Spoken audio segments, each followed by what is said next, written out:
News top 9 ಗೆ ಸ್ವಾಗತ. ನಾನು ನಿಶಾ. ಪಕ್ಷದಲ್ಲಿ ಎದ್ದಿರೋ ಉಸ್ತುವಾರಿ ಅಸಮಾಧಾನದ ಬಗ್ಗೆ ಸಿಎಂ ಹೇಳಿದ್ದೇನು? ಸಿಎಂ ಭೇಟಿಯಾಗಿ ಸಚಿವ ಎಂಟಿಬಿ ಚರ್ಚೆ ನಡೆಸಿದ್ದು ಯಾಕೆ? ಡ್ಯೂಟಿ ಡಾಕ್ಟರ್ ಮೇಲೆ ಲೈಂಗಿಕ ದೌರ್ಜನ್ಯ ಆರೋಪ ಕೇಳಿಬಂದಿದ್ದೆಲ್ಲಿ? ಇವೆಲ್ಲವನ್ನ ನೋಡೋಣ ನ್ಯೂಸ್ ಟಾಪ್ 9 ನಲ್ಲಿ. ಕೇಸರಿ ಮನೆಯಲ್ಲಿ ಉಸ್ತುವಾರಿ ಉರಿ ಹೇಗಿದೆ? ಇಬ್ಬರು ಸಚಿವರಿಗೆ ಯಾವುದೇ ಜವಾಬ್ದಾರಿ ನೀಡದಿರೋದು ಯಾಕೆ? ಪಕ್ಷದಲ್ಲಿ ಎದ್ದಿರೋ ಅಸಮಾಧಾನದ ಬಗ್ಗೆ ಸಿಎಂ ಹೇಳಿದ್ದೇನು? ನೋಡೋಣ ಉಸ್ತುವಾರಿ ಉರಿ ನ್ಯೂಸ್ ಟಾಪ್ 9 ನಲ್ಲಿ. ಉಸ್ತುವಾರಿ ಸಚಿವರ ಪಟ್ಟಿ ಬಿಡುಗಡೆಯಾಗ್ತಾ ಇದ್ದಂತೆ ಕೇಸರಿ ಮನೆಯಲ್ಲಿ ಉರಿ ಧಗಧಗಿಸ್ತಾ ಇದೆ. ತವರು ಜಿಲ್ಲೆಯ ಜವಾಬ್ದಾರಿ ಸಿಗದಿರೋದಕ್ಕೆ ಕೆಲ ಸಚಿವರುಗಳು ಕೆಂಡ ಕಾರ್ತಿದ್ದಾರೆ. ಬಹಿರಂಗವಾಗಿ ಅತೃಪ್ತಿ ತೋಡಿಕೊಳ್ಳಲಾಗದೆ ಒಳಗೊಳಗೆ ಕೊತ ಅಂತಿದ್ದಾರೆ. ಹೀಗಾಗಿ ಇದೇ ವಿಚಾರ ಜ್ವಾಲೆಯಾಗಿ ಸ್ಫೋಟಗೊಳ್ಳೋ ಭೀತಿ ಶುರುವಾಗಿದೆ. ಉಸ್ತುವಾರಿ ವಿಚಾರವೇ ಸರ್ಕಾರಕ್ಕೆ ದೊಡ್ಡ ಸಂಕಷ್ಟ ತಂದಿಡುವ ಮುನ್ಸೂಚನೆಯೂ ಸಿಕ್ಕಿದೆ. ತಮ್ಮದೇ ಜಿಲ್ಲೆಗಳ ಉಸ್ತುವಾರಿ ಕೈತಪ್ಪಿದ್ರೂ ಭವಿಷ್ಯದ ದೃಷ್ಟಿಯಿಂದ ಈ ಬಗ್ಗೆ ಯಾವುದೇ ಸಚಿವರು ಮಾತನಾಡುತ್ತಿಲ್ಲ ಎನ್ನಲಾಗ್ತಿದೆ. ಒಂದೊಮ್ಮೆ ಈಗ ಉಸ್ತುವಾರಿ ಬದಲಿಸಲು ಪಟ್ಟು ಹಿಡಿದ್ರೆ ಸಂಪುಟ ಪುನಾರಚನೆ ವೇಳೆ ಇದೇ ವಿಚಾರ ಬೌನ್ಸ್ ಆಗುವ ಆತಂಕ ಸಚಿವರಲ್ಲಿದೆ. ಹೀಗಾಗಿ ಅಸಮಾಧಾನವಿದ್ದರೂ ಯಾರಿಗೂ ಅದನ್ನ ತೋಡಿಕೊಳ್ಳಲಾಗ್ತಿಲ್ಲ. ಜೊತೆಗೆ ಸಮಾಧಾನದಿಂದ ಇದ್ದೇನೆ ಅಂತ ತೋರಿಸಿಕೊಳ್ಳಬೇಕಾದ ಸ್ಥಿತಿಯೂ ಇದೆ. ಸಚಿವರುಗಳಿಗೆ ಜಿಲ್ಲೆಗಳ ಉಸ್ತುವಾರಿಯನ್ನ ಹಂಚಿಕೆ ಮಾಡಿ ಸರ್ಕಾರ ನಿನ್ನೆ ಘೋಷಿಸಿದ್ದು, ಆ ಪೈಕಿ ಇಬ್ಬರು ಸಚಿವರಿಗೆ ಯಾವುದೇ ಜಿಲ್ಲೆಗಳ ಜವಾಬ್ದಾರಿಯನ್ನ ನೀಡಲಾಗಿಲ್ಲ. ಸಚಿವ ಆರ್ ಅಶೋಕ್ ಮತ್ತು ಮಾಧುಸ್ವಾಮಿಗೆ ಯಾವುದೇ ಜಿಲ್ಲೆಯ ಹೊಣೆಯನ್ನ ಸರ್ಕಾರ ನೀಡಿಲ್ಲ. ಹೀಗಾಗಿ ಉಸ್ತುವಾರಿ ಸಚಿವರ ವಿಚಾರದಲ್ಲಿ ಸರ್ಕಾರದ ನಿರ್ಧಾರ ಸಾಕಷ್ಟು ಕುತೂಹಲಕ್ಕೆ ಕಾರಣವಾಗಿದೆ.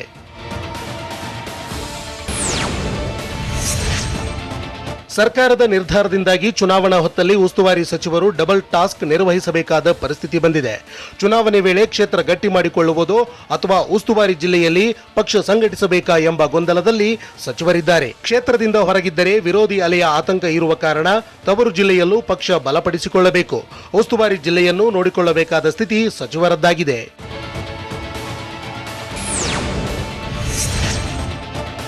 ರಾಷ್ಟ್ರೀಯ ನಾಯಕರ ನಿರ್ಧಾರವನ್ನ ಸಿಎಂ ಪಾಲಿಸಿದ್ದಾರೆ. ಸಿಎಂ ನಿರ್ಧಾರದಂತೆ ನಾವು ನಡೆದುಕೊಳ್ಳುತ್ತೇವೆ ಅಂತ ಸಚಿವ ವಿ ಸೋಮಣ್ಣ ಹೇಳಿದ್ದಾರೆ. ನಾನು ಕೂಡ ಬೆಂಗಳೂರು ಜಿಲ್ಲಾ ಉಸ್ತುವಾರಿ ಕೇಳಿದ್ದೆ. ಆದರೆ ಮೂಟೆ ಹೊರೋರು ಎಲ್ಲಿ ಬೇಕಾದರೂ ಹೊರಬಹುದು ಅಂತ ಹೇಳೋ ಮೂಲಕ ಅಸಮಾಧಾನಿತ ಶಾಸಕರಿಗೆ ಸಚಿವ ವಿ ಸೋಮಣ್ಣ ಟಾಂಗ್ ಕೊಟ್ಟರು. ಹೈಕಮಾಂಡ್ ಸಿಎಂ ನಿರ್ಧಾರ ದೂರದೃಷ್ಟಿಯಿಂದ ಕೂಡಿದೆ. ಹೀಗಾಗಿ ಅವರ ನಿರ್ಧಾರವನ್ನ ನಾನು ಗೌರವಿಸ್ತೇನೆ ಅಂತ ಸೋಮಣ್ಣ ಹೇಳಿದ್ರು. ಅವರು ಮಾಡ್ತಕ್ಕಂಥ ಒಳ್ಳೆ ಕೆಲಸಗಳಿಗೆ ಜಿಲ್ಲಾ ಉಸ್ತುವಾರಿ ಬಗ್ಗೆ ಯಾರೂ ಅಸಮಾಧಾನ ವ್ಯಕ್ತಪಡಿಸಿಲ್ಲ ಅಂತ ಬೆಂಗಳೂರಿನಲ್ಲಿ ಸಿಎಂ ಬಸವರಾಜ ಬೊಮ್ಮಾಯಿ ಹೇಳಿದ್ದಾರೆ. ಎಲ್ಲರ ಜೊತೆಯೂ ಚರ್ಚಿಸಿ ನಿರ್ಧಾರ ಮಾಡಿದ್ದೇವೆ. ಇದು ಪಕ್ಷದ ರಾಷ್ಟ್ರೀಯ ನೀತಿಯಾಗಿದೆ. ಇದಕ್ಕೆ ಯಾವ ಸಚಿವರು ಅಸಮಾಧಾನ ವ್ಯಕ್ತಪಡಿಸಿಲ್ಲ. ಬಿಜೆಪಿಯಿಂದ ಯಾರೂ ಕೂಡ ಕಾಂಗ್ರೆಸ್ ಪಕ್ಷಕ್ಕೆ ಹೋಗೋದಿಲ್ಲ ಅಂತ ಸಿಎಂ ಸ್ಪಷ್ಟಪಡಿಸಿದ್ದಾರೆ.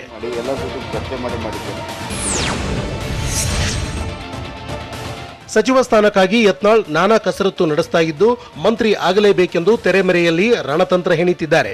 ಒಬ್ಬೊಬ್ಬರಾಗಿ ಸಚಿವ ಸ್ಥಾನ ವಂಚಿತರ ಜೊತೆ ಯತ್ನಾಳ್ ಮೀಟಿಂಗ್ ನಡೆಸ್ತಾ ಇದ್ದು, ಶಾಸಕ ರೇಣುಕಾಚಾರ್ಯ ಭೇಟಿ ಬಳಿಕ ರಮೇಶ್ ಜಾರಕಿಹೊಳಿ ಜೊತೆಗೂ ಯತ್ನಾಳ್ ಮಾತುಕತೆ ನಡೆಸಿದ್ದಾರೆ. ಆ ಮೂಲಕ ವಿರೋಧಿಗಳನ್ನ ಹಣಿಯಲು ಯತ್ನಾಳ್ ರಮೇಶ್ ಜೊತೆಯಾಗಿ ತಂತ್ರ ಹೆಣೆದಿದ್ದಾರೆ ಎನ್ನಲಾಗ್ತಿದೆ.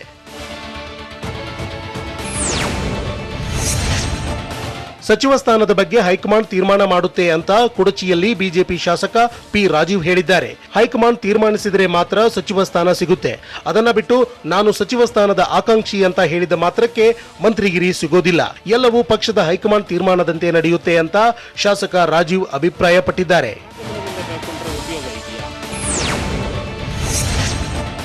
ಸಂಪುಟ ವಿಚಾರದಲ್ಲಿ ಯಾವುದೇ ಒತ್ತಡ ಬಂದರೂ ಸಿಎಂ ಹೈಕಮಾಂಡ್ ಆದೇಶದ ಪಾಲನೆಯನ್ನಷ್ಟೇ ಮಾಡಲಿದ್ದಾರೆ.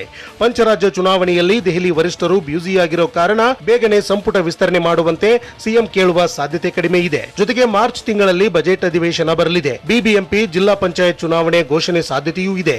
ಇವೇ ನೆಪಗಳನ್ನ ಮುಂದಿಟ್ಟು ಸಂಪುಟ ವಿಸ್ತರಣೆ ಮುಂದೂಡುವ ಸಾಧ್ಯತೆಯೂ ಇದೆ ಎನ್ನಲಾಗ್ತಿದೆ.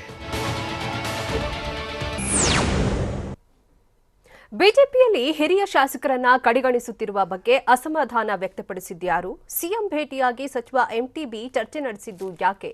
ಸಂಡೂರು ಕುಮಾರಸ್ವಾಮಿ ದೇವಸ್ಥಾನದಲ್ಲಿ ವಿಶೇಷ ಪೂಜೆ ಸಲ್ಲಿಸಿದ್ದೇಕೆ? ಸೋಮಶೇಖರ ರೆಡ್ಡಿ. ನೋಡೋಣ ಸಂಪುಟ ಸರ್ಕಸ್ ನ್ಯೂಸ್ ಟಾಪ್ 9 ನಲ್ಲಿ.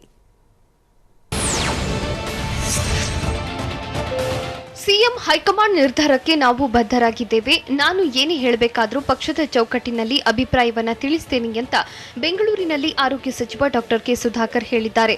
ಉಸ್ತುವಾರಿ ಅಸಮಾಧಾನ ಇದ್ರೆ ಅವರನ್ನೇ ಹೋಗಿ ಕೇಳಿ. ಸಚಿವ ಸಂಪುಟ ಪುನಾರಚನೆ ಸಿಎಂ ಹೈಕಮಾಂಡ್ಗೆ ಬಿಟ್ಟಿದ್ದು 15 ದಿನದಲ್ಲಾದ್ರೂ ಮಾಡ್ಲಿ, 15 ನಿಮಿಷದಲ್ಲಾದ್ರೂ ಮಾಡ್ಲಿ ಅಂತ ಸುಧಾಕರ್ ತಿಳಿಸಿದ್ದಾರೆ. ನಾನು ವಿಷಯದ ವಾಸ್ತುಸ್ಥಿತಿ ಗೊತ್ತಿಲ್ಲದೆ ಯಾವುದೇ ಜಿಲ್ಲೆಯ ಜವಾಬ್ದಾರಿ ತೆಗೆದುಕೊಳ್ಳಲು ಸಾಧ್ಯವಿಲ್ಲ. ಏನಾದರೂ ಅರ್ಥವಾಗದಿದ್ರೆ ಮಾತ್ರ ಮಾತನಾಡುವೆ. ಇದು ನನ್ನ ಅಭ್ಯಾಸ ಅಂತ ಸಚಿವ ಮಾಧುಸ್ವಾಮಿ ಹೇಳಿದ್ದಾರೆ. ತುಮಕೂರಿನ ಚಿಕ್ಕನಾಯಕನಹಳ್ಳಿ ತಾಲೂಕಿನ ಜೆಸಿಪುರದಲ್ಲಿ ಮಾತನಾಡಿದ ಸಚಿವರು, ಯಾವ ಜಿಲ್ಲೆಯ ಉಸ್ತುವಾರಿ ಬೇಕೆಂದು ಸಿಎಂ ನನ್ನ ಬಳಿ ಚರ್ಚಿಸಿದ್ರು. ಬೇರೆ ಜಿಲ್ಲೆಗೆ ಹೋಗೋದು, ಕೆಲಸ ಮಾಡೋದು ಈ ಸ್ಥಿತಿಯಲ್ಲಿ ಸಾಧ್ಯವಿಲ್ಲ ಎಂದಿದ್ದೇನೆ ಅಂತ ಮಾಧುಸ್ವಾಮಿ ಹೇಳಿದ್ರು. ನನಗೆ ಉಸ್ತುವಾರಿ ನೀಡದ ವಿಚಾರದಲ್ಲಿ ಯಾವುದೇ ರಾಜಕೀಯ ಇಲ್ಲ ಅಂತಲೂ ಸಚಿವ ಮಾಧುಸ್ವಾಮಿ ಸ್ಪಷ್ಟಪಡಿಸಿದ್ರು. ಸಿಎಂಗೂ ನನಗೂ ಬಹಳ ವಿಶ್ವಾಸವಿದೆ. ಸಿಎಂ 3-4 ಬಾರಿ ಕರೆ ಮಾಡಿ ಒಪ್ಪಿಸಲು ಪ್ರಯತ್ನ ಮಾಡಿದ್ರು. ಆದರೆ ಸುಮ್ಮನೆ ಹೋಗಿ ಐಎಎಸ್ ಆಫೀಸರ್ಸ್ ಹಾಗೂ ಅಧಿಕಾರಿಗಳ ಜೊತೆ ಕುಳಿತು ಕೆಲಸ ಮಾಡುವ ಚಟ ನನಗಿಲ್ಲ. ಹೀಗಾಗಿ ನಾನೇ ಬೇಡ ಎಂದಿದ್ದೇನೆ. ನನಗೆ ಖಂಡಿತ ಅಸಮಾಧಾನ ಇಲ್ಲ ಅಂತ ಮಾಧುಸ್ವಾಮಿ ಸ್ಪಷ್ಟಪಡಿಸಿದ್ರು. ಪಕ್ಷದಲ್ಲಿ ಹಿರಿಯ ಶಾಸಕರನ್ನ ಪದೇ ಪದೇ ಕಡೆಗಣಿಸುತ್ತಿರುವ ಬಗ್ಗೆ ಬಾಗಲಕೋಟೆಯ ರಬಕವಿ ಬನಹಟ್ಟಿಯಲ್ಲಿ ತೆರದಾಳ ಶಾಸಕ ಸಿದ್ದು ಸವದಿ ಅಸಮಾಧಾನ ವ್ಯಕ್ತಪಡಿಸಿದ್ದಾರೆ. ಯಾರಿಗೆ ನೋವಿದೆಯೋ, ಯಾರನ್ನ ಕಡೆಗಣಿಸಲಾಗಿದೆಯೋ ಅಂಥವರ ನೋವನ್ನ ಈ ಸಲವಾದ್ರೂ ಹೈಕಮಾಂಡ್ ನಿವಾರಣೆ ಮಾಡುವ ವಿಶ್ವಾಸವಿದೆ. ಪಕ್ಷದಲ್ಲಿ ಎಲ್ಲರೂ ಸಮಾನರು. ಒಬ್ಬರಿಗೆ 3-4 ಸಲ ಅವಕಾಶ ಕೊಡುವ ಬದಲು ಹೊಸಬರಿಗೂ ಅವಕಾಶ ನೀಡಬೇಕು ಅಂತ ಆಗ್ರಹಿಸಿದ್ರು. ಸಂಪುಟ ಸಚಿವರಿಗೆ ಜಿಲ್ಲೆಗಳ ಉಸ್ತುವಾರಿ ಹಂಚಿಕೆ ವಿಚಾರ ಸಂಬಂಧ ಸಚಿವ ಅಶ್ವಥ್ ನಾರಾಯಣ್ ಟಿವಿ9ಗೆ ಪ್ರತಿಕ್ರಿಯಿಸಿದ್ದಾರೆ. ರಾಮನಗರ ಜಿಲ್ಲೆಗಾಗಿ ನಾನು ಸಿಎಂಗೆ ಮನವಿ ಮಾಡಿರಲಿಲ್ಲ. ಈವರೆಗೂ ಸ್ವಂತ ಜಿಲ್ಲೆಯನ್ನ ಉಸ್ತುವಾರಿಯಾಗಿ ಕೊಡುತ್ತಿದ್ರು. ನಮ್ಮ ಸರ್ಕಾರದಲ್ಲಿ ಹೊಸ ಪದ್ಧತಿಯನ್ನ ತರಲಾಗಿದೆ. ಯಾರಿಗೆ ಯಾವ ಜಿಲ್ಲೆ ಅಂತ ಸಿಎಂ ನಿರ್ಧಾರ ಮಾಡಿದ್ದಾರೆ ಅಂತ ಅಶ್ವಥ್ ನಾರಾಯಣ್ ತಿಳಿಸಿದ್ರು. ಡಿಕೆ ಸಹೋದರರನ್ನ ಎದುರಿಸಲು ನನಗೆ ರಾಮನಗರ ಜಿಲ್ಲೆಯ ಉಸ್ತುವಾರಿ ಕೊಟ್ಟಿಲ್ಲ ಅಂತ ಸಚಿವ ಅಶ್ವಥ್ ನಾರಾಯಣ್ ಹೇಳಿದ್ರು. ರಾಮನಗರ ನಿರ್ವಹಿಸಲು ಫಿಟ್ ಇರೋದ್ರಿಂದ ನನಗೆ ಈ ಜವಾಬ್ದಾರಿ ಕೊಟ್ಟಿದ್ದಾರೆ. ನ್ಯೂಟ್ರಲ್ ವ್ಯಕ್ತಿ ಬೇಕು ಎಂಬ ಕಾರಣಕ್ಕೆ ಬೇರೆ ಜಿಲ್ಲೆಗಳ ಉಸ್ತುವಾರಿಯನ್ನ ಸಚಿವರಿಗೆ ಕೊಡಲಾಗಿದೆ. ನಾನು ಈಗಾಗಲೇ 2.5 ವರ್ಷದಿಂದ ರಾಮನಗರ ಉಸ್ತುವಾರಿ ನಿರ್ವಹಿಸಿದ್ದೇನೆ ಅಂತಲೂ ತಿಳಿಸಿದ್ರು. ಸಚಿವ ಸಂಪುಟ ವಿಸ್ತರಣೆ ಸುದ್ದಿ ಮುನ್ನೆಲೆಗೆ ಬಂದಿದ್ದೇ ತಡ ಸಚಿವ ಸ್ಥಾನ ಆಕಾಂಕ್ಷಿಗಳ ಟೆಂಪಲ್ ರನ್ ಶುರುವಾಗಿದೆ. ಸಚಿವಾಕಾಂಕ್ಷಿಯಾಗಿರುವ ಸೋಮಶೇಖರ್ ರೆಡ್ಡಿ ಬಳ್ಳಾರಿ ಜಿಲ್ಲೆಯ ಸಂಡೂರು ತಾಲೂಕಿನ ಐತಿಹಾಸಿಕ ಕುಮಾರಸ್ವಾಮಿ ದೇವಸ್ಥಾನದಲ್ಲಿ ವಿಶೇಷ ಪೂಜೆ ಸಲ್ಲಿಸಿದ್ದಾರೆ. ಈ ಹಿಂದೆ ಉನ್ನತ ಸ್ಥಾನಕ್ಕಾಗಿ ಶ್ರೀರಾಮುಲು ಕೂಡ ಕುಮಾರಸ್ವಾಮಿ ದೇಗುಲದಲ್ಲಿ ಪೂಜೆ ಮಾಡಿಸಿದ್ರು. ಸ್ವಂತ ಜಿಲ್ಲೆ ಉಸ್ತುವಾರಿ ನೀಡೋದಕ್ಕೆ ಎಂಟಿಬಿ ನಾಗರಾಜ್ ಬೇಸರ ವ್ಯಕ್ತಪಡಿಸಿದ್ದಾರೆ. ಚಿಕ್ಕಬಳ್ಳಾಪುರ ಜಿಲ್ಲೆಯ ಉಸ್ತುವಾರಿ ಬೇಡ ಎನ್ನುತ್ತಿರುವ ಎಂಟಿಬಿ ಇಂದು ಸಿಎಂ ಭೇಟಿ ಮಾಡಿ ಈ ಬಗ್ಗೆ ಚರ್ಚಿಸಿದ್ದು, ಬೆಂಗಳೂರು ಗ್ರಾಮಾಂತರ ಜಿಲ್ಲೆಯ ಉಸ್ತುವಾರಿಗೆ ಪಟ್ಟು ಹಿಡಿದಿದ್ದಾರೆ ಎನ್ನಲಾಗಿದೆ. ನಿನ್ನೆ ರಾತ್ರಿ ದೂರವಾಣಿ ಕರೆ ಮಾಡಿ ಸಿಎಂ ಜೊತೆ ಎಂಟಿಬಿ ಚರ್ಚೆ ನಡೆಸಿದ್ದು, ಇಂದು ರೇಸ್ಕೋರ್ಸ್ ಸರ್ಕಾರಿ ನಿವಾಸದಲ್ಲಿ ಸಿಎಂ ಜೊತೆ ಈ ಬಗ್ಗೆ ಮಾತುಕತೆ ನಡೆಸಿದ್ದಾರೆ. ಮುಖ್ಯಮಂತ್ರಿಗಳು ವರಿಷ್ಠರು ನನ್ನ ಮೇಲೆ ವಿಶ್ವಾಸವಿಟ್ಟು 2 ಜಿಲ್ಲೆಯ ಉಸ್ತುವಾರಿ ಕೊಟ್ಟಿದ್ದಾರೆ. ನಮ್ಮ ನಾಯಕರು ನನ್ನ ಮೇಲಿಟ್ಟ ವಿಶ್ವಾಸವನ್ನು ಉಳಿಸಿಕೊಳ್ತೇನೆ ಅಂತ ಸಚಿವ ಗೋಪಾಲಯ್ಯ ಟಿವಿ9ಗೆ ತಿಳಿಸಿದ್ದಾರೆ. ಬೆಂಗಳೂರಿನಲ್ಲಿ ಮಾತನಾಡಿದ ಸಚಿವರು, ಪಕ್ಷಕ್ಕೆ ಬಂದು ಗೆದ್ದಿದ್ದೇವೆ. ಪಕ್ಷ ನಮಗೆ ಸಚಿವ ಸ್ಥಾನ ಕೊಟ್ಟಿದೆ. ಹೀಗಾಗಿ ಆತ್ಮಸಾಕ್ಷಿಗೆ ಅನುಗುಣವಾಗಿ ಕೆಲಸ ಮಾಡ್ತೇವೆ. ಸಚಿವ ಸಂಪುಟ ವಿಸ್ತರಣೆ ಬಗ್ಗೆ ನಾನು ಹೆಚ್ಚು ಮಾತನಾಡುವುದಿಲ್ಲ ಅಂತ ಗೋಪಾಲಯ್ಯ ಹೇಳಿದ್ರು. ದಾವಣಗೆರೆಯಲ್ಲಿ ಸಂಬಂಧಿಕರಿಂದಲೇ ವೃದ್ಧ ದಂಪತಿ ಹತ್ಯೆ ನಡೆಯಿತಾ? ಡ್ಯೂಟಿ ಡಾಕ್ಟರ್ ಮೇಲೆ ಲೈಂಗಿಕ ದೌರ್ಜನ್ಯ ಆರೋಪ ಕೇಳಿಬಂದಿದ್ದೆಲ್ಲಿ? ಬಿಬಿಎಂಪಿ ಚುನಾವಣೆಗೆ ಬಿಜೆಪಿ ಪೂರ್ವ ಸಿದ್ಧತೆ ಸಭೆಯಲ್ಲಿ ಚರ್ಚೆಯಾಗಿದ್ದೇನು? ನೋಡೋಣ Karnataka news top 9ನಲ್ಲಿ.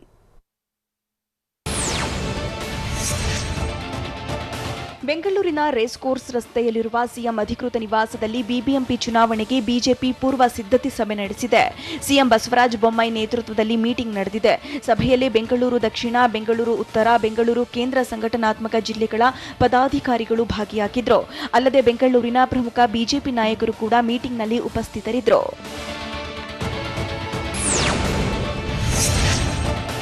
Hassan medical ಕಾಲೇಜಿನ ಪ್ರೊಫೆಸರ್ ಒಬ್ಬರು ಡ್ಯೂಟಿ ಡಾಕ್ಟರ್ ಮೇಲೆ ಲೈಂಗಿಕ ದೌರ್ಜನ್ಯ ಎಸಗಿದ ಆರೋಪ ಕೇಳಿಬಂದಿದೆ. ಅಲ್ಲದೆ ದೌರ್ಜನ್ಯಕ್ಕೆ ಒಳಗಾದ ತರಬೇತಿ ಡಾಕ್ಟರ್ಗೆ ಬಾಯಿ ಬಿಡಬೇಡ ಅಂತ ಆರೋಪಿ ಡಾಕ್ಟರ್ ಲೋಕೇಶ್ ಬೆದರಿಕೆ ಕೂಡ ಹಾಕಿದ್ದಾರಂತೆ. ಸದ್ಯ ಆರೋಪಿಯನ್ನ ವೈದ್ಯಕೀಯ ಶಿಕ್ಷಣ ಇಲಾಖೆ ಕಾರ್ಯದರ್ಶಿ ಸಸ್ಪೆಂಡ್ ಮಾಡಿದ್ದಾರೆ. ಮೇಲ್ನೋಟಕ್ಕೆ ಆರೋಪ ಸಾಬೀತಾದ ಹಿನ್ನೆಲೆಯಲ್ಲಿ ಅಮಾನತುಗೊಳಿಸಲಾಗಿದೆ. ಇನ್ನು ಆರೋಪಿ ಡಾಕ್ಟರ್ ವಿರುದ್ಧ ಇಲಾಖೆ ವಿಚಾರಣೆಗೂ ಆದೇಶಿಸಲಾಗಿದೆ. 3 ವಾರಗಳಲ್ಲಿ ವಿಚಾರಣೆ ನಡೆಸಿ ವರದಿ ಸಲ್ಲಿಸಲು ಸೂಚಿಸಲಾಗಿದೆ.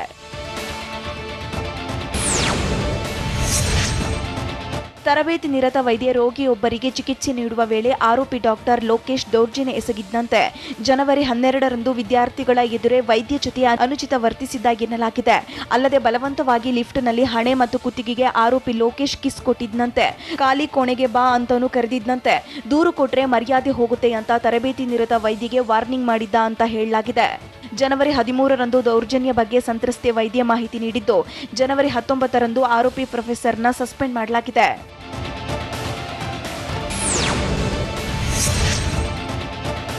ಚಿಕ್ಕಮಗಳೂರು ಜಿಲ್ಲೆ ಎನ್ಆರ್ಪುರ ತಾಲೂಕಿನ ಮಾಗುಂಡಿ ಗ್ರಾಮದಲ್ಲಿ ದುಷ್ಕರ್ಮಿಯೊಬ್ಬ ತಾಯಿ ಮಗನ ಮೇಲೆ ಹಲ್ಲೆ ಮಾಡಿದ್ದಾರೆ. ಮಾಗುಂಡಿ ಮಸೀದಿ ಅಧ್ಯಕ್ಷನಾಗಿರೋ ಅಬ್ದುಲ್ ವಾಹಿದ್ ಎಂಬಾತ ಕ್ಷುಲ್ಲಕ ಕಾರಣಕ್ಕೆ ಜಗಳ ತೆಗೆದಿದ್ದಾನೆ. ಖಲಂದರ್ ಶಫಿ ಆಶಿಯಾ ಅನ್ನೋರ ಮೇಲೆ ದಾಳಿ ಮಾಡಿ ಹಲ್ಲೆಗೈದಿದ್ದಾನೆ. ಬಾಳೆಹೊನ್ನೂರು ಪೊಲೀಸ್ ಠಾಣಾ ವ್ಯಾಪ್ತಿಯಲ್ಲಿ ಈ ಘಟನೆ ನಡೆದಿದೆ.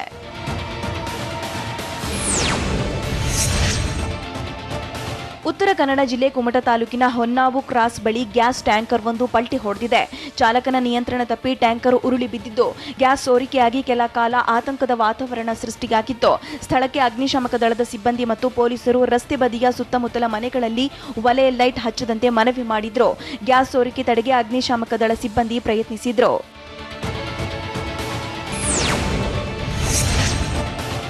ಆನೇಕಲ್ ಪಟ್ಟಣದ ಹೊಸೂರು ರಸ್ತೆಯ ಸೀಮೆ ಎಣ್ಣೆ ಬಂಕ್ ಬಳಿ ಲಾರಿಯೊಂದನ್ನು ಖದೀಮರು ಕದ್ದೊಯ್ದಿದ್ದಾರೆ. ಕಾಂಪೌಂಡ್ ಒಳಗೆ ನಿಲ್ಲಿಸಿದ ಲಾರಿಯಲ್ಲಿ ಸ್ಟೀಲ್ ತುಂಬಲಾಗಿತ್ತು. 7 ಲಕ್ಷ ಮೌಲ್ಯದ ಸ್ಟೀಲ್ ಕದಿಯಲು ಬಂದ ದುಷ್ಕರ್ಮಿಗಳು ಲಾರಿಯನ್ನೇ ಹೊಡೆದುಕೊಂಡು ಎಸ್ಕೇಪ್ ಆಗಿದ್ದಾರೆ. ಕಾಂಪೌಂಡ್ ಒಳಗೆ ನುಗ್ಗಿ ಬಳಿಕ ಗೇಟ್ ಮುರಿದು ಲಾರಿಯನ್ನ ರಿವರ್ಸ್ ತೆಗೆದುಕೊಂಡು ಪರಾರಿಯಾಗಿದ್ದಾರೆ. ಬೈಕ್ನಲ್ಲಿ ಬಂದಿದ್ದ ಕಳ್ಳರ ಕೃತ್ಯ ಸಿಸಿಟಿವಿಯಲ್ಲಿ ಸೆರೆಯಾಗಿದೆ.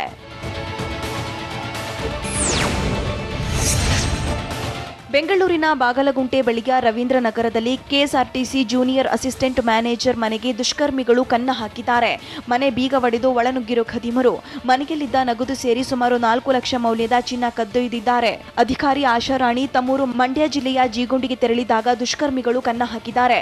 ಬಾಗಲಗುಂಟೆ ಪೊಲೀಸ್ ಠಾಣಾ ವ್ಯಾಪ್ತಿಯಲ್ಲಿ ಈ ಘಟನೆ ನಡೆದಿದೆ. ಸಿಎಂ ವರಿಷ್ಠರ ನಿರ್ಧಾರಕ್ಕೆ ನನ್ನ ಸಹಮತ ಇದೆ ಎಂದ ಸಚಿವ ಯಾರು? ಶ್ರೀಮಂತ ಪಾಟೀಲ್ ಜೊತೆ ರಮೇಶ್ ಜಾರಕಿಹೊಳಿ ಸಭೆ ನಡೆಸಿದ್ದೇಕೆ? ಜಿಲ್ಲಾ ಉಸ್ತುವಾರಿ ಸಚಿವರ ಬಗ್ಗೆ ಸಿದ್ದರಾಮಯ್ಯ ಹೇಳಿದ್ದೇನು? ನೋಡೋಣ ಸಮಗ್ರ ನ್ಯೂಸ್ ಟಾಪ್ 9ನಲ್ಲಿ. ಜಿಲ್ಲಾ ಉಸ್ತುವಾರಿ ಜವಾಬ್ದಾರಿ ಹಂಚಿಕೆ ವಿಚಾರ ಸಂಬಂಧ ಡ್ಯಾಮೇಜ್ ಕಂಟ್ರೋಲ್ಗೆ ಸಚಿವ ಈಶ್ವರಪ್ಪ ಮುಂದಾಗಿದ್ದಾರೆ. ಜಿಲ್ಲೆ ಉಸ್ತುವಾರಿಗಳ ಬದಲಾವಣೆಯಾದ ಮೇಲೆ ಅನಗತ್ಯ ಚರ್ಚೆಗಳು ನಡೆಯುತ್ತಿವೆ. ದೇವರ ಪಲ್ಲಕ್ಕಿ ಹೊರುವವನಿಗೆ ಎಡಗಡೆ ಆದ್ರೇನು ಬಲಗಡೆ ಆದ್ರೇನು, ದೇವರ ಕೆಲಸ ಅಂದ್ರೆ ರಾಜ್ಯದ ಆಡಳಿತ ಅಷ್ಟೇ. ಈ ಜಿಲ್ಲೆ ಆ ಜಿಲ್ಲೆ ಅನ್ನೋದು ಸರಿ ಇರೋದಿಲ್ಲ ಅಂತ ಶಿವಮೊಗ್ಗದಲ್ಲಿ ಈಶ್ವರಪ್ಪ ಹೇಳಿದ್ದಾರೆ.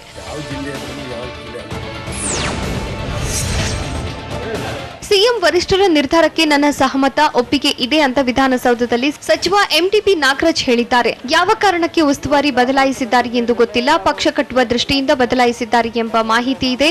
ಉಸ್ತುವಾರಿ ಬದಲಾಗುತ್ತೆ ಎಂದು ನಾನು ನಿರೀಕ್ಷಿಸಿರಲಿಲ್ಲ. ಸಿಎಂ ಜೊತೆ ನಮ್ಮ ತಾಲೂಕು ಅಭಿವೃದ್ಧಿ ಬಗ್ಗೆ ಚರ್ಚಿಸಿದ್ದೇನೆ. ಉಸ್ತುವಾರಿ ಬದಲಾವಣೆಯ ಬಗ್ಗೆಯೂ ಚರ್ಚೆ ಮಾಡಿದ್ದೇನೆ. ಆದರೆ ವರಿಷ್ಠರ ನಿರ್ಧಾರವೆಂದು ಸಿಎಂ ಬೊಮ್ಮಾಯಿ ಹೇಳಿದ್ದು ನಾನು ಕೂಡ ಒಪ್ಪಿಕೊಂಡಿದ್ದೇನೆ ಅಂದ್ರು. ನನ್ನನ್ನ ಸಚಿವ ಸ್ಥಾನದಿಂದ ತೆಗೆದ್ರು ನನಗೆ ಸಂತೋಷ. ಪಕ್ಷ ಸಂಘಟನೆ ಕೆಲಸ ಮಾಡಿ ಎಂದ್ರು ನಾನು ಮಾಡ್ತೇನೆ.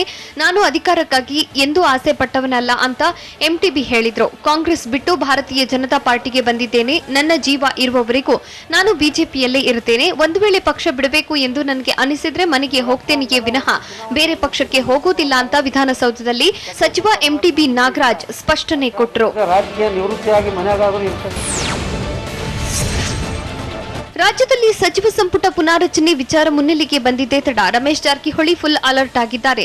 ಮಾಜಿ ಸಚಿವ ಶ್ರೀಮಂತ ಪಾಟೀಲ್ ಜೊತೆ ರಮೇಶ್ ತಮ್ಮ ನಿವಾಸದಲ್ಲಿ ಸಭೆ ನಡೆಸಿದ್ದು ಮಹತ್ವದ ವಿಚಾರಗಳ ಬಗ್ಗೆ ಈ ವೇಳೆ ಚರ್ಚೆ ನಡೆದಿದೆ. ನಿನ್ನೆ ಶಾಸಕ ಯತ್ನಾಳ್ ಜೊತೆ ಸಭೆ ನಡೆಸಿದ್ದ ರಮೇಶ್ ಇಂದು ಶ್ರೀಮಂತ್ ಪಾಟೀಲ್ ಜೊತೆ ಗೌಪ್ಯ ಮಾತುಕತೆ ನಡೆಸಿದ್ದಾರೆ.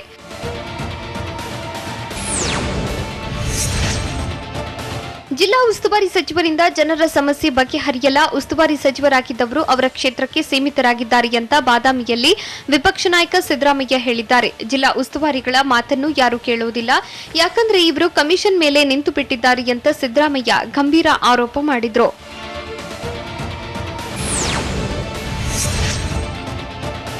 ಆನಂದ್ ಸಿಂಗ್ಗೆ ವಿಜಯನಗರ ಉಸ್ತುವಾರಿ ತಪ್ಪಿದ ಹಿನ್ನೆಲೆ ಬೆಂಬಲಿಗರು ತೀವ್ರ ಆಕ್ರೋಶ ಹೊರಹಾಕ್ತಿದ್ದಾರೆ.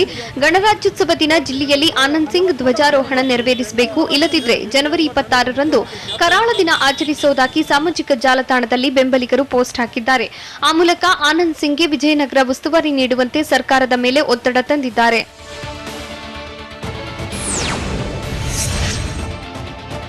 ಸಚಿವ ಸಂಪುಟ ಪುನಾರಚನೆ ವಿಸ್ತರಣೆ ವಿಚಾರಕ್ಕೆ ಸಂಬಂಧಪಟ್ಟಂತೆ ಬಿಜೆಪಿ ರಾಷ್ಟ್ರೀಯ ಪ್ರಧಾನ ಕಾರ್ಯದರ್ಶಿ ಸಿಟಿ ರವಿ ಪ್ರತಿಕ್ರಿಯೆ ನೀಡಿದ್ದಾರೆ. ಆಗಾಗ ಇಂಥ ಸುದ್ದಿಗಳು ಬರ್ತಿರುತ್ತೆ. ಸಂಪುಟ ಪುನಾರಚನೆ ಬಗ್ಗೆ ನನಗೇನು ಮಾಹಿತಿ ಇಲ್ಲ. ಸಂಪುಟ ವಿಸ್ತರಣೆ ಪುನಾರಚನೆ ಮುಖ್ಯಮಂತ್ರಿ ಅಧಿಕಾರ ವರಿಷ್ಠರ ಜೊತೆ ಸಮಾಲೋಚಿಸಿ ನಿರ್ಣಯ ಕೈಗೊಳ್ತಾರೆ ಅಂತ ಗೋವಾದ ಪಣಜಿಯಲ್ಲಿ ಸಿಟಿ ರವಿ ಹೇಳಿದ್ದಾರೆ. ಚಿಕ್ಕಮಗಳೂರು ಜಿಲ್ಲಾ ವ್ಯಾಪ್ತಿಯ ಮೆಸ್ಕಾಂನಲ್ಲಿ ಕೆಲಸ ನಿರ್ವಹಿಸುತ್ತಿದ್ದ ಇಬ್ಬರು ನೌಕರರನ್ನ ಕರ್ತವ್ಯ ಲೋಪದಡಿ ಸಸ್ಪೆಂಡ್ ಮಾಡಲಾಗಿದೆ. ಅಮಾನತಾದ ಗಂಗಾಧರ್ ಶಾಂತಪ್ಪ ಅನ್ನೋರು ವಿವಿಧ ಗಾತ್ರದ ಕಾಪರ್ ವೈರ್ಗಳನ್ನು ಮನೆಯಲ್ಲಿ ಅಕ್ರಮವಾಗಿ ಸಂಗ್ರಹಿಸಿ ಇಟ್ಟುಕೊಂಡಿದ್ರು. ಮೆಸ್ಕಾಂನ ಜಾಗೃತ ದಳ ಸಿಬ್ಬಂದಿ ಜನವರಿ 11ರಂದು ದಾಳಿ ಮಾಡಿ ಕಾಪರ್ ವೈರ್ಗಳನ್ನು ವಶಕ್ಕೆ ಪಡೆದಿತ್ತು.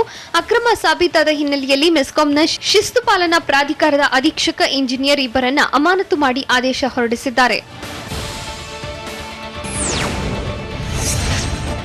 ಅರಮನೆ ನಗರಿ ಮೈಸೂರಿನಲ್ಲಿ ದಿನದಿಂದ ದಿನಕ್ಕೆ ಕೊರೋನಾ ಆತಂಕ ಹೆಚ್ಚತೊಡಗಿದೆ. ಜಿಲ್ಲೆಯಲ್ಲಿ ಕೊರೋನಾ ಮರಣ ಮೃದಂಗ ಮುಂದುವರೆದಿರುವುದು ಜಿಲ್ಲಾಡಳಿತ ಮತ್ತು ಜನರ ನಿದ್ದೆಗೆಡಿಸಿದೆ. 11 ದಿನಗಳ ಅವಧಿಯಲ್ಲಿ 24 ಜನ ಕೊರೋನಾ ಸೋಂಕಿಗೆ ಬಲಿಯಾಗಿದ್ದಾರೆ. ಕೋವಿಡ್ ಸಾವು ಪಾಸಿಟಿವಿಟಿ ದರ ಹೆಚ್ಚಳವಾಗಿರುವುದು ಸಾಂಸ್ಕೃತಿಕ ನಗರದ ಜನರ ಆತಂಕಕ್ಕೆ ಕಾರಣವಾಗಿದೆ.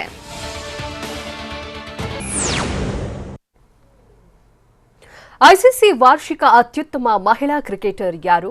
ವಿರಾಟ್ ಕೊಹ್ಲಿ ವರ್ತನೆಗೆ ನೆಟ್ಟಿಗರು ಗರಂ ಆಗಿದ್ದಾದ್ರೂ ಯಾಕೆ?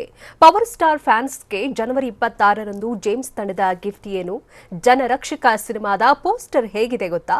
ನೋಡೋಣ ಎಂಟರ್ಟೈನ್ಮೆಂಟ್ ನ್ಯೂಸ್ ಟಾಪ್ 9 ನಲ್ಲಿ. ಭಾರತ ಮಹಿಳಾ ಕ್ರಿಕೆಟ್ ತಂಡದ ಆರಂಭಿಕ ಆಟಗಾರ್ತಿ ಸ್ಮೃತಿ ಮಂದಾನ ಐಸಿಸಿ ವಾರ್ಷಿಕ ಅತ್ಯುತ್ತಮ ಮಹಿಳಾ ಕ್ರಿಕೆಟರ್ ಆಗಿದ್ದಾರೆ. ಭಾರತೀಯ ಬ್ಯಾಟರ್ ಮಂದಾನ 2021ರಲ್ಲಿ ಒಟ್ಟು 22 ಅಂತಾರಾಷ್ಟ್ರೀಯ ಪಂದ್ಯಗಳನ್ನು ಆಡಿದ್ದಾರೆ. 38.86 ಸರಾಸರಿಯಲ್ಲಿ ಸ್ಮೃತಿ 855 ರನ್ ಗಳಿಸಿದ್ರು. ಇದರಲ್ಲಿ 1 ಶತಕ ಮತ್ತು 5 ಅರ್ಧ ಶತಕಗಳು ಸೇರಿವೆ.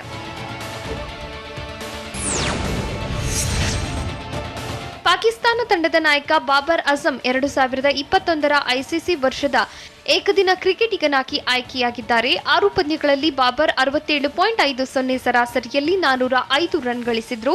2021ರಲ್ಲಿ ದಕ್ಷಿಣ ಆಫ್ರಿಕಾ ವಿರುದ್ಧ ಏಕದಿನ ಸರಣಿಯಲ್ಲಿ ಪಾಕ್ ಕ್ಯಾಪ್ಟನ್ 228 ರನ್ ಕಲೆ ಹಾಕಿದ್ರು. ಪಾಕಿಸ್ತಾನದ ವೇಗಿ ಶಾಹಿನ್ ಶಾ ಅಫ್ರಿದಿ ಐಸಿಸಿ ವರ್ಷದ ಕ್ರಿಕೆಟಿಗನಾಗಿ ಹೊರಹೊಮ್ಮಿದ್ದಾರೆ. ಕಳೆದ ವರ್ಷದ ಎಲ್ಲಾ ಮಾದರಿಯ 36 ಪಂದ್ಯಗಳಲ್ಲಿ ಶಾಹಿದ್ 78 ವಿಕೆಟ್ ಕಬಳಿಸಿದ್ರು. ವೆಸ್ಟ್ ಇಂಡೀಸ್ ವಿರುದ್ಧದ ಕಿಂಗ್ಸ್ಟನ್ ಟೆಸ್ಟ್ ಪಂದ್ಯದಲ್ಲಿ ಶಾಹಿನ್ 51 ರನ್ ನೀಡಿ 6 ವಿಕೆಟ್ ಪಡೆದುಕೊಂಡಿದ್ರು. ಹೀಗಾಗಿ ಪಾಕ್ ಯುವ ಬೌಲರ್ಗೆ ಐಸಿಸಿ ಸರ್ ಗ್ಯಾರಿಫೀಲ್ಡ್ ಸೋಬರ್ಸ್ ಪ್ರಶಸ್ತಿಯನ್ನ ಘೋಷಿಸಿದೆ. ದಕ್ಷಿಣ ಆಫ್ರಿಕಾದ ಮೈರಸ್ ಎರಾಸ್ಮಸ್ 2021ನೇ ಸಾಲಿನ ಐಸಿಸಿ ವರ್ಷದ ಅಂಪೈರ್ ಆಗಿ ಆಯ್ಕೆಯಾಗಿದ್ದಾರೆ. 2016 ಮತ್ತು 2017ರಲ್ಲಿ 2 ಬಾರಿ ಡೇವಿಡ್ ಶೆಫರ್ಡ್ ಟ್ರೋಫಿಯನ್ನ ಗೆದ್ದಿದ್ದ ಎರಾಸ್ಮಸ್ ಇದೀಗ 3ನೇ ಬಾರಿಗೆ ವರ್ಷದ ಅಂಪೈರ್ ಆಗಿದ್ದಾರೆ. ದಕ್ಷಿಣ ಆಫ್ರಿಕಾ ಮತ್ತು ಭಾರತದ ನಡುವಿನ ಇತ್ತೀಚಿನ ಏಕದಿನ ಸರಣಿಯಲ್ಲಿ ಅಂಪೈರ್ ಆಗಿದ್ದ ಎರಾಸ್ಮಸ್ 100 ಏಕದಿನ ಪಂದ್ಯಗಳಲ್ಲಿ ಅಂಪೈರಿಂಗ್ ಮಾಡಿದ ಸಾಧನೆ ಮಾಡಿದ್ರು.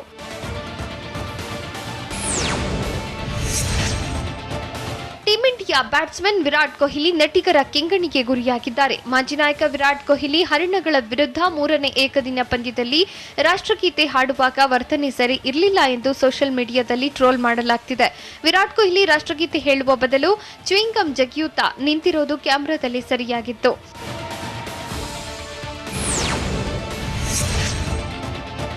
ಪವರ್ ಸ್ಟಾರ್ ಅಭಿಮಾನಿಗಳಿಗೆ ಅಪ್ಪು ಅಗಲಿಕೆ ನೋವಲ್ಲಿಯೂ ಸಂತಸದ ವಿಷಯ ಸಿಕ್ಕಿದೆ. ನಾಳೆ ಬೆಳಗ್ಗೆ 11:11ಕ್ಕೆ ಪುನೀತ್ ಕೊನೆ ಸಿನಿಮಾ ಜೇಮ್ಸ್ನ ಫಸ್ಟ್ ಲುಕ್ ಪೋಸ್ಟರ್ ರಿಲೀಸ್ ಆಗಲಿದೆ. ಹೀಗಾಗಿ ಗಣರಾಜ್ಯೋತ್ಸವದ ದಿನ ಪುನೀತ್ ಜೇಮ್ಸ್ ಅವತಾರವನ್ನ ಕಣ್ತುಂಬಿಕೊಳ್ಳೋಕೆ ಅಭಿಮಾನಿಗಳು ಕಾಯ್ತಿದ್ದಾರೆ. ಕೊನೆಯ ಸಿನಿಮಾದಲ್ಲಿ ಅದ್ಯಾವ ಅವತಾರದಲ್ಲಿ ಪುನೀತ್ ಮೋಡಿ ಮಾಡಲಿದ್ದಾರೆ ಅನ್ನೋ ಕುತೂಹಲವೂ ಹೆಚ್ಚಾಗಿದ್ದು, ಚೇತನ್ ಕುಮಾರ್ ಆಕ್ಷನ್ ಕಟ್ ಹೇಳಿರೋ ಸಿನಿಮಾ ಇದಾಗಿದೆ.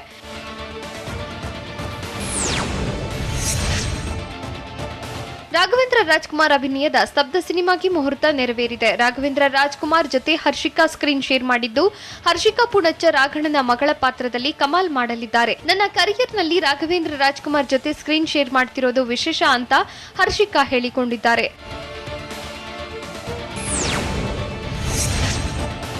ಜನರಕ್ಷಕ ಅನ್ನೋ ಸಾಮಾಜಿಕ ಸಂದೇಶ ನೀಡೋ ಸಿನಿಮಾದ ಪೋಸ್ಟರ್ ರಿಲೀಸ್ ಆಗಿದೆ. ಸಿನಿಮಾದ ಪೋಸ್ಟರ್ ಅನ್ನ ಚೆನ್ನೈಗೌಡರು ರಿಲೀಸ್ ಮಾಡಿ ಚಿತ್ರತಂಡಕ್ಕೆ ಶುಭ ಕೋರಿದ್ದಾರೆ. ಗೌರಿಶ್ರೀ, ಕರಿಸುಬ್ಬು ಸೇರಿದಂತೆ ಹಲವು ಕಲಾವಿದರು ನಟಿಸಿರೋ ಸಿನಿಮಾ ಇದಾಗಿದ್ದು, ಹುಡುಗನೊಬ್ಬನ ಜೀವನ ಶೈಲಿಯಿಂದ ಸಮಾಜದಲ್ಲಿ ಆಗೋ ಅವಾಂತರಗಳನ್ನ ಸಿನಿಮಾದಲ್ಲಿ ಬಿಚ್ಚಿಡಲಾಗಿದೆಯಂತೆ.